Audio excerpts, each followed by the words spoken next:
Good evening again, everyone. I'm Steve Hensley. Kentucky hits more than 1,000 cases on the 1-month anniversary of the first one. That is the news from Governor Andy Beshear today as he announced 54 new cases across the Commonwealth.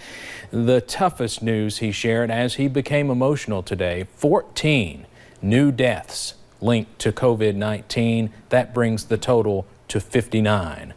Governor Beshear says officials are moving forward with plans to open state parks where some can go to self-quarantine. Specifically, cabins will be opened to first responders. So here's a look at our latest county tracker in Kentucky. As you can see, many more red counties on the map today. The majority of counties in Kentucky now have at least one case. The health department in Laurel County confirmed its 5th case a short time ago. Knox, Whitley, and Morgan counties also announced their first cases today. We have learned the case out of Knox County is a Barberville police officer. Officials also tell us Mayor David Thompson and 6 police officers are now self-quarantined. That police officer last worked a shift on March 30th and has been recovering at home since. They are working to find anyone that officer might have come into close contact with. But right now it's kind of tough for the department. You know, we're all family here. We all love each other and care about each other. We'll do anything for anybody. You know, there's a personal level to this and a professional level. We have to keep on protecting and serving our community. Meanwhile, as people continue to use PPE to protect themselves in public, WYMT's Madison Pergram explains how, if not used correctly, these items may not be as beneficial as we think they are. Gloves and masks, items people use in public places to prevent them from getting the coronavirus. It is okay for the general public to wear gloves if they're using them appropriately. Appropriately is key, because if not, it could have the reverse effect. Oftentimes what we see, though, is that individuals wear gloves, they're cross-contaminating, they're touching multiple surfaces, and they're continuing to touch their face with these gloves. So it really gives them a false sense of security. Disposing of them is also a concern after seeing gloves lying around parking lots. That they have to clean up the gloves in the parking lots, or if someone, especially a child, touches the gloves, they may be more likely to contract COVID-19 if a sick person was wearing the gloves and then disposed of them improperly. So how can we prevent this? Public Health Director Scott Lockhart explains just that. Take a extra grocery bag or something with you and have in your vehicle, and then when you're taking off the gloves, put these in that grocery bag and then dispose of it in the garbage appropriately when you have the next opportunity. This not just to protect yourself, but others. As our governor says, we will get through this together, but it's by all of us doing our part and watching out for our friends and neighbors and not just ourselves. Working together, doing our part to prevent and stop the spread. In Perry County, Madison Pergram, WYMT Mountain News.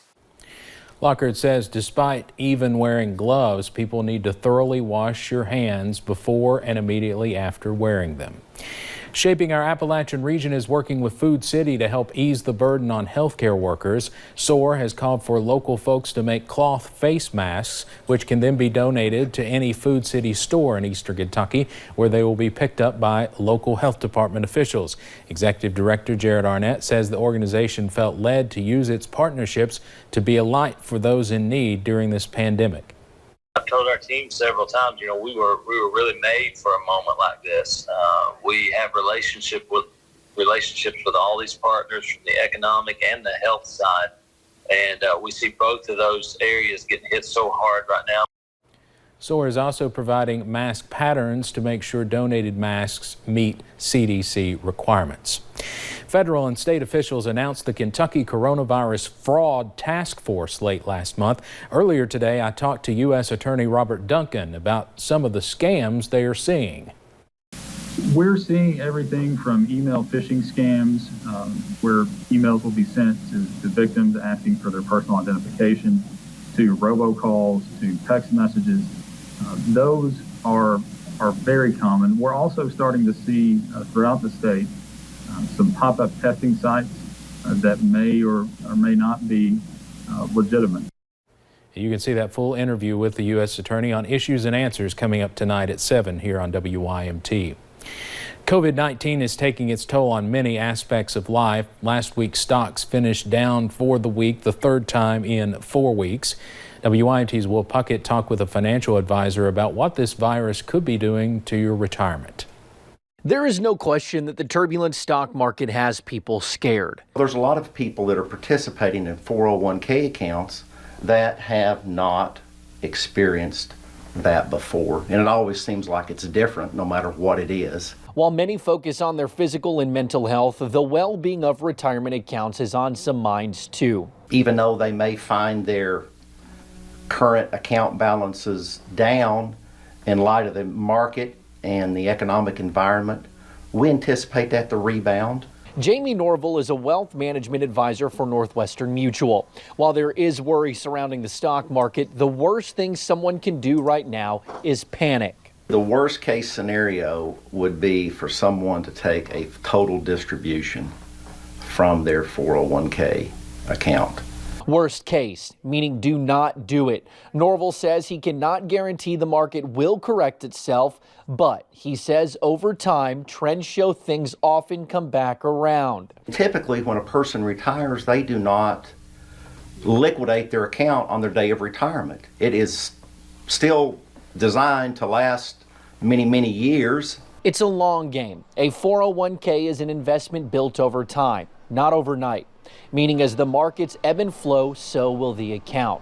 But just like any storm, this one will blow over.